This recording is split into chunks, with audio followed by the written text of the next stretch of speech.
nakakuha kami ng report galing kay Senator Raffy Tulfo about a official of the DPWH. His name is Attorney Mikael Tupas, Attorney for Legal Service. May report na medyo abusado itong official na ito ng DPWH. Ayaw daw siyang papasukin sa isang gated na subdivision ng isang guard.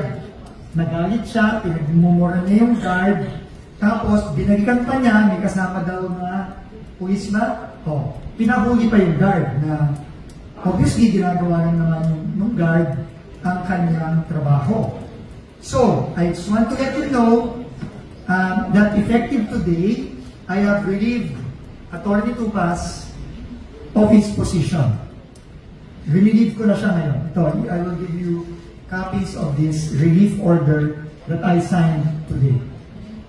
And I have asked the security guard and the wife of the security guard na nagsumbong at nagreklamo kay Senator Raffy Tulfo na mag-file ng official complaint sa DPWH para ma-process na natin yung complaint na yon at para kung totoo yung allegation against Attorney Tupas, pasensyahan tayo, Attorney Tupas.